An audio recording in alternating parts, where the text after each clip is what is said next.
What's up guys, and welcome back to another episode of the Realistic. It's episode number 74 and oh mate, I'm buzzing for this. Yes, first game of today's episode here as we approach the end of the January transfer window. Could you say how the mighty have fallen? Well, it's really strange to see how they have fallen. Yep, our former team, Burnley, we spent the first 3 years at Turf Moor before moving on to the Emirates Stadium, but they've still got an 87 rated Jayden Bogle, an 85 rated Jude Bellingham, one of the youngsters we promote from the academy, now 83 rated Jonathan Gale, 84 rated Brian Brobby, 83 rated Jolson Fernandez, and don't sit there and think the likes of Mbeumo, Longstaff, Shaloba, and so on and so forth are much lower than a low 80 overall right now as well.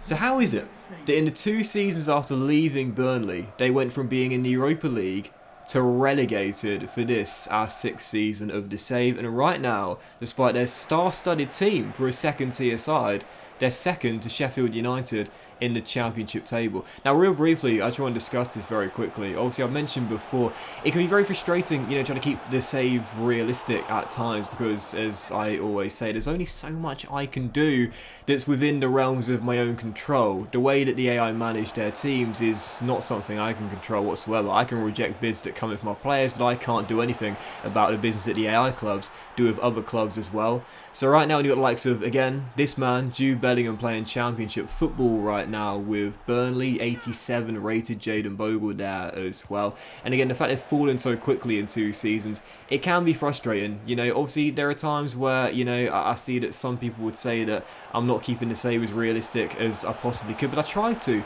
I really, really do. It's just that sometimes it's incredibly difficult to do that when, again, the AI teams do crazy transfer business, but also as well, a team with this amount of good players like Burnley have got right now should not be second in the championship. They shouldn't have gone down last year.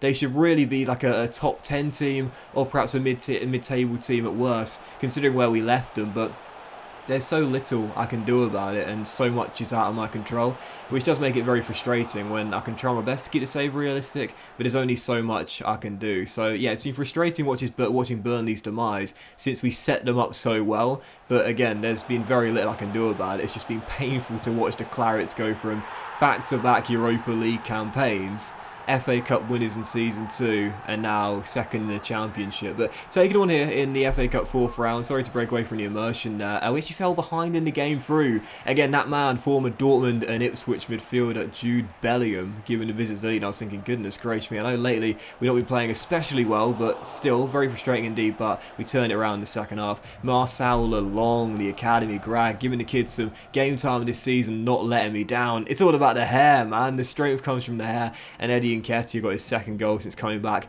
in the summer transfer window. That in the end turned out to be the game winner. Pushed for a 3rd goal in the end. Didn't need one. 2-1 the final score, and our former team Clarets dumped out the cup in the 4th round. So they'll be focusing on gaining promotion back to the Premier League, which, touch wood, fingers crossed, they'll be able to do. Really, with the team they've got, that should be no problem, to be fair. But even so, yeah, we're through to the 5th round of the FA Cup, and again, after winning it last season, I want to retain it. I've got this record as being a cup specialist, this reputation of being a cup specialist. I talk about it all the time.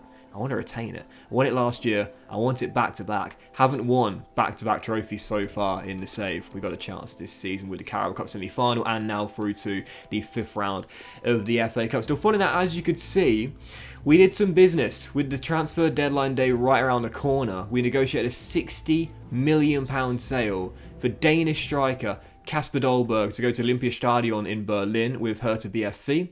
60 mil for the Dane. He signed a contract extension in the summer just so we wouldn't lose him on a free transfer, but there were rumours the guy would leave at some point. And why is that? Because the guy's too good to be sat on the bench, mate. 84 rated, 28 years old. He don't want to spend the remaining years he's got in his prime sat on the bench. So I was okay moving on. £60 million to go to Germany. And again, as you can see, due to that sale there, added with a sale of Leno in the last episode to West Ham, and the money we got for selling Wood Bells back towards the end of the summer transfer window, we now have around 110 to 112 million pounds in our transfer budget.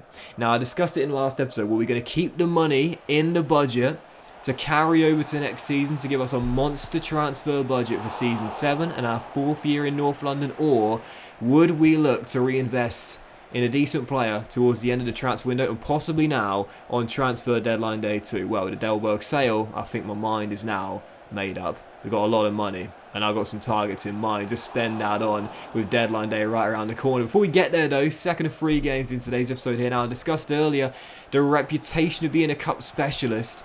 We redeemed it last season with our domestic cup double win, FA Cup and Carabao Cup as well, into the League Cup semi-final. For this season, lost the first leg 2-0 at the Etihad Stadium, so taking on Guardiola's side back here in North London, aiming to return to winning ways. Well, unfortunately, after a very eventful first half, in the second there was only the one chance. Luis Suarez got it, Luis Suarez took it, but unfortunately it came in vain as we lost the game by 2-1 over 2 legs. We won the battle, but lost the war. Won in North London, but out over 2 legs. It's Nottingham Forest down to the Championship. They'll go into the Carabao Cup final to take on Manchester City. What was I discussing a few episodes ago about how the lower league sides in this year's FIFA go quite far in the cup? This is I think, a second time I've seen a lower league side, or a side outside the Premier League, I should say, reach either an FA Cup final or a Carabao Cup final in, I think, this save alone, or possibly at least in my QPR save, I think it happened. But yeah, we got Nottingham Forest versus Man City in the Carabao Cup final. We are out. And that is a real shame, because unfortunately this is a familiar feeling for me. The quadruple. I know I've won it once before. I can't remember what save it was, but I haven't done it since then. I want to say it was my West Brom save, but I can't remember now. But I don't know when the next time will come when I get to do it, because unfortunately for me, I always seem to keep on repeating this phrase. One, gotta go. It always seems like every time I'm competing for a quadruple, one always drops off. And to be honest here, let's be real. Premier League, Champions League, FA Cup, Carabao Cup. Come on, out of the 4, what am I most pleased to drop off? But even so, it's still disappointing to know we won't be retaining it like I really wanted to after winning it for the first time in a save last season. Unfortunately, whilst we have been probably the best team in England so far this season, Man City still are one of the best teams in the world right now. So no shame in getting beat out by one of the best, but even so, frustrated to go out. But regardless of the third and final game of today's episode here, back to matters in the Premier League. Going away from home, Goodison Park, taking on Rafa Benitez's now Everton side away from home. As we know, January and from mid-December, it's been a bit inconsistent for us. You know, of course, I mentioned in the last episode we had the first 2 defeats of the season, first coming in the Champions League group stage Leverkusen, then our first and so far only loss in the Premier League against Aston Villa away at Villa Park as well. We're still top right now by 10 points with 14 games to go, but it's safe to say we're now looking a little bit less invincible, obviously, after losing our unbeaten run. So Toffees away from him, took the lead through Reece Nelson, but 19 minutes after the restart, despite a fantastic goal save blocked by Ben Godfrey from the resulting corner, Emmanuel Boateng makes it 1-1. And you know, in the last episode, after Gabriel Jesus got that goal against me in the Carabao Cup semi-final, what was I saying? Bruno Fernandes from Manchester United, my arch nemesis, Gabriel Jesus, who always seems to score against me every time I face Man City. Ironically, didn't do that in the last game, but this guy as well, Emmanuel Boateng, he has scored quite a lot of goals against me. Not just in this save, where last season did score twice against me in this same fixture at Goodison Park, but also in other saves I've done as well. It always seems to be like he never finished up as one of the top scorers in the league, but he always seems to score against me. It's so frustrating and he's so hard to stop. So we levelled things for the Toffees there. But what have I said recently, and the phrase I've been mentioning recently, when you're facing periods of adversity, or you're not playing well, or you're not making mistakes, you're just not delivering, don't sulk. Don't sulk. Rebound, recover, reassess. Those 3 words there. Went behind here against Everton, but instead of just getting annoyed at myself with conceding a cheap goal from the corner, no, got right back out there. And I tell you, this is one thing I'm really liking to do with this Arsenal team, is it's moving on from Burnley. I've been scoring a lot more team-based goals with great passing, getting so many players involved in the build-ups as well.